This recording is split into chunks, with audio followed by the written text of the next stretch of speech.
Thank you so much, everyone, for logging in tonight and being a part of this discussion.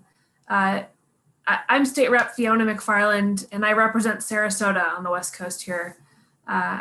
This session, I worked with our local representatives and with our governor to bring some important funding for security for the new Jewish Federation campus here in Sarasota. And, you know, back in the beginning of session, as I filed the request, I remember thinking to myself how difficult it might be to convince my fellow legislators from around the state of the need for security funding at a cultural center. And so you see, over the past 2 years here in Soda, we had several unfortunate incidences of defamation and graffiti at our local synagogues and temples.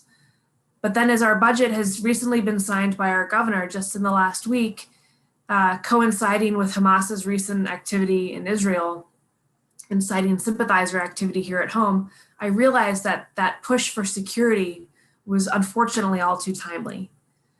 Now, I'm a Navy veteran. I went to the Naval Academy, and when I was a senior there, we would bring groups of our freshman midshipmen to the Holocaust Museum in Washington, D.C., where we had discussions about what it might have looked like for a Nazi soldier to dissent from orders against Jews during World War II. And we talked about how we might someday do the same if ever put in a similar situation, and what that dissent might look like. Now, at the time, you know, that seemed like a historical exercise. It seemed all too easy to do the right thing through the lens of retrospect. And they really seemed like thought experiments. But what I've been reflecting on lately today is that we as Americans are still facing the unfortunate truth that not all religious and cultural groups are as free as our Constitution demands. And that's incumbent upon all of us as Americans to do better.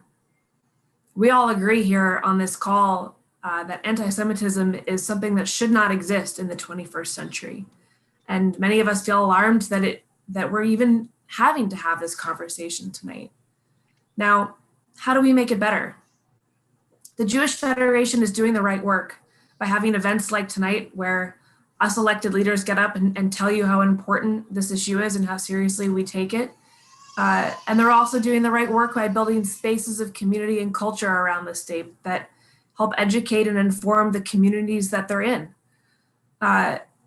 It's only through sunlight and education and discussion that we can bridge this build among different peoples and different cultures. Thank you all for joining tonight. Please continue to hold your elected officials accountable if they are not saying and doing the work that America deserves. And please help us as American citizens to have those conversations with your neighbors and your friends as well. Thank you all.